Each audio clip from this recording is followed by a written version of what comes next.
Hey everyone, I'm back with another film camera review. Today we are looking at the Fujifilm Klasse W.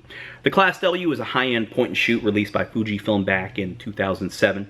It's a direct competitor to other high-end point-and-shoots like the Contax T2 or the Contax T3 or say something like the Nikon 35 and 28 Ti. When this was released by Fuji back in 2007, I think it was only released in the Japanese market, if I'm not mistaken. So as of this recording, a lot of the used examples that you see on eBay are coming from Japan, and buy and sell forums don't have as many of these as, say, the Contax T2 or the Yashica T4, which are quite plentiful. Before we get too deep into this camera, I want to talk about the other variations. There's the original Fujifilm Klasse, which was also rebranded by Rolly as the AFM35. I've owned one of those and I've reviewed it on this channel, and there's a link to that review below, so feel free to go check that out. After that original model, Fuji released the Klasse S and the W. The S, which I presume means standard, has a 38mm f2.8 lens, so it's more of a normal wide focal length. The W, this camera, meaning wide, has a wider 28mm f2.8 lens, which is a fairly wide lens considering this is a fixed focal length point and shoot. The key difference between the original Klasse and the newer S and W versions are that the newer versions have this exposure compensation dial right here. On the original Klasse, this was a focus mode dial. It activated autofocus. It also put you into manual focus. The newer versions also have a few custom functions that are not exactly secret, but they're not obvious to you unless you've read the manual and know how to activate them, and I'll go into that a little bit more later. Another key difference is that the original Klasse had a maximum aperture of f2.6 versus the 2.8 of the S and the W. Not a huge deal, but it's still a difference. The S and W also have a feature where you can manually select your ISO value. So if you're shooting bulk loaded film without a DX code, or you're shooting expired film and want to rate the film at a different ISO than the DX code that the camera reads from the canister, that comes in real handy. There's also a few minor differences, but those are the key big things that really stand out to me. So let's take a look at this camera starting at the top plate. You've got your Klasse W logo. You've got your LCD there with your, it shows your different settings and functions, and this mode dial right here with this mode button right on top of it chooses that. So you can choose your flash on off, auto exposure bracketing, your autofocus, because you can manually focus this camera or just set it to autofocus. Your bulb mode, self timer. This is where you can choose your ISO. Right now it's set to auto. That's by default, it's auto ISO, so it'll just read the DX code from your film canister. And you can again you can manually set your ISO, and that's what that mode dial does there. You've got your shutter button, you've got your AF lock here, and then you've got your power button. You can go from off to program, and then with this dial you can change it to auto, or excuse me, aperture priority. So this AF lock button, how that works is, you know, like every point and shoot, you can lock focus with the half press. You can also lock focus with this AF lock button, and you do that by pressing that button and waiting for 1 second. And the camera has now locked focus. You don't have to hold the half press on the shutter. You don't have to hold that to have that focus locked, because this button will lock that. So you can see that MF is flashing, indicating that your focus is locked, and then you can shoot the picture. And that's how that AF lock button works. So that brings us to the front of the camera. As you can see, it's got an integrated lens cover. When you turn it on, that lens cover pops open and the lens assembly pops out. These are your autofocus sensors, and this is the light meter, so it's not actually metering through the lens. This is your autofocus auxiliary light, so in a dark situation to help the camera grab focus, that will glow orange, so just be warned about that. This is your viewfinder window, and of course your flash. And this is the physical exposure compensation dial. Probably one of my favorite features about this camera is that it has this physical dial, and it's in a really great spot that's easy to use. I'm always changing the setting on this dial depending on the scene and how I want to expose it, and it moves from +2 to -2 in half-stop increments. And you've got the back, which is quite simple. You've got your viewfinder there. You've got your date set dials or buttons there. I honestly never use that feature because I don't want the date imprinted on my photos. This is the mid-roll rewind button. So if for some reason you're in the middle of a roll and you want to rewind it, you can take a pencil or a paper clip and press that little button in there, and it will rewind the roll. And then you've got your window so you can see your film type that's loaded in there. And just for kicks, that's the inside of the film chamber. And we've got the bottom here. You've got your serial number, you've got your tripod socket, which is not quite centered, and you've got your battery compartment. Okay, so let's talk about this camera's custom functions. It has 4 of them, and this is how you activate them. With the camera off, you hold this mode button down,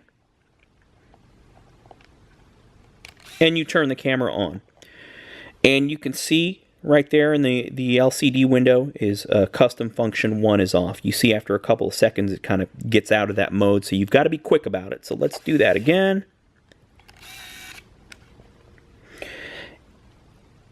And you can use this dial to toggle those functions on and off. When you press this OK button, that'll send you to the next custom function. So custom function 2, you can toggle it on and off, and then press the OK button, and that'll send you to 3 and on to 4. So let's talk about what each one of those settings, those custom functions, do. The first setting is whether or not the camera remembers or forgets the flash setting that you choose. A lot of people hate that on certain cameras, for example on an Olympus Stylus Epic, when you turn the flash off to take pictures, the camera forgets that setting when you turn it off, then turn it back on, and it resets back to its default state. With this setting, you can set it so that it remembers your setting. Right now I have it set to remember so that the flash always stays off when I turn the camera off and then back on, since I prefer to shoot without a flash whenever I can. Setting 2 retains or forgets your self-timer mode. Much like the flash mode, if the setting is on, it remembers your self-timer mode. If it's off, the self-timer mode disengages when you turn the camera off and then back on. Setting 3 allows the camera to keep the leader out of the film cassette when it rewinds at the end of the roll.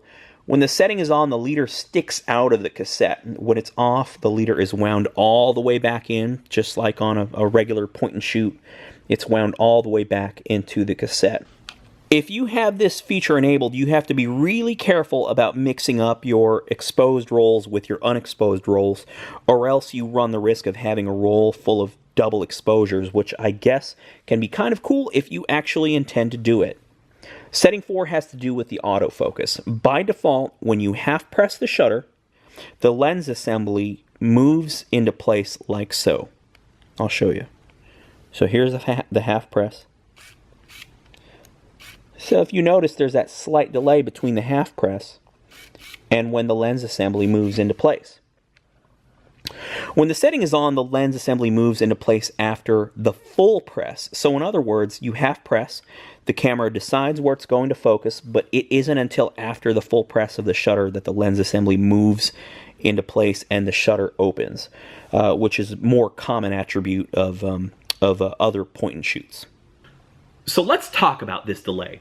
Some people have called this camera a slow camera, and while I do not necessarily disagree with that, the truth is all point and shoots have a delay from when you press the shutter to when the shutter opens. It's just that this one, because the lens assembly moves into place and grabs focus on the half press, that delay calls attention to itself.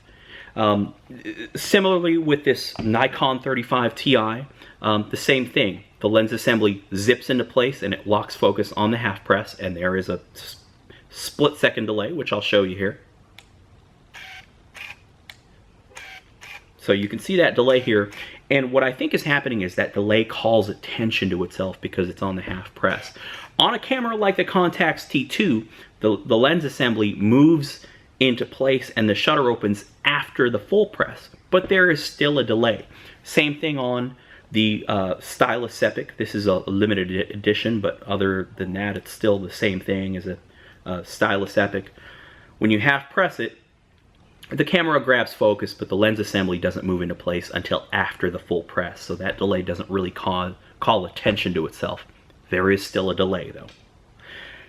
Some people have gone so far as to call that delay a feature, because when you half press and the lens assembly moves into place and then you do the full press to take the picture, there's a very minimal delay. So, you know, you can kind of lock focus on something, and then once you're locked on focus, if, for example, you're shooting some action, once you do the full press, that delay from when you do that half to the full is pretty minimal. So if you're shooting in the street, if you're shooting, if you're anticipating some action, that actually can make timing a little easier. To be honest, when I first experienced this camera a few years ago, that delay kind of drove me crazy, again, because it kind of calls attention to itself. And it gave me the impression that this camera is slow. Now I realize the only reason why is because since the assembly moves into place on the half press, it makes you really aware of that delay. Anyway, Custom Function 4 will make it so that the assembly moves and the shutter opens after the full press, so it behaves more like a Contax T2 or a Stylus Epic, just like other point and shoots. So tech-wise, that's all I really want to cover about the camera. I know it's a lot. There's a bunch of other features that you can read about in the manual, but I've covered the key features that I feel will be really important to the most people. Moving on to some more subjective stuff, the picture quality of the lens is naturally, it's really great. It renders beautifully. It's very resistant to flare, very resistant to fringing. It's sharp, obviously. If it sounds like I'm not raving about the picture quality, don't get me wrong, the lens is absolutely gorgeous. It's just that there's nothing really about this lens that sets it apart from something like a Contax T2 or a Yashica T4, or even a Stylus Epic for that matter. The nice thing about the W is that it's a really wide focal length. It's a 28mm. Considering it's a compact camera, that's fairly wide, and the lens really does take great photos. As far as handling goes, it's a real pleasure to shoot with. It actually feels really light. I don't have a Contax T2 with me. I don't have one in hand, but by feel alone, I feel that this is a bit lighter. The contours are really comfortable, especially in the rounded grip area. And it feels nice to hold. Like I've mentioned before, I love the exposure compensation dial right here by the lens that you switch on the fly. It's probably the one feature that makes this camera a real winner for me. I love point and shoots with a physical exposure compensation dial versus exposure compensation buried in a menu like a Leica Mini Lux, which I've also reviewed in my channel. The viewfinder is pretty nice. It's not a huge finder, but it's certainly bigger than, again, going back to the Leica Mini Lux. The viewfinder on a Leica Mini Lux is just comedically tiny. It's so tiny. It's really hard to see through, especially if you have glasses like me. I also like the frame lines in this camera. They're solid black versus the light up frame lines you see in the Yashica, or excuse me, the Contax T2. I feel like the solid black lines versus the light up lines are easier to see. There's really nothing I dislike about this camera. I guess if you had to put a gun on my head, it's that delay from when you half press the shutter to when the camera actually grabs focus. But again, all point and shoots have some kind of shutter lag. It's just a matter of getting used to the timing. Another nitpick is that the lens, while it's very good, it isn't particularly inspiring. I guess, you know, unless you really love shooting wide, which I like shooting wide. I like the 28mm. I'm really comfortable with 28mm. 28 to 35, I'm really comfortable there. But optically, there's nothing that makes it stand out over, say, a Contax T2. Like I said, that's just a nitpick on an otherwise perfectly capable lens and camera. So summing it all up, what's going to attract most people to this camera is the fact that it has a wide 28mm lens. And for those that like to shoot wide but want a compact camera, this or something like a Ricoh GR1 or the far more expensive Nikon 28 Ti are among the few options out there. It's got a lot of features. Honestly, more features than most people are probably going to use, but it's nice to know that all those options and settings are there. It's truly compact and light. You can easily keep it in your coat pocket or your purse.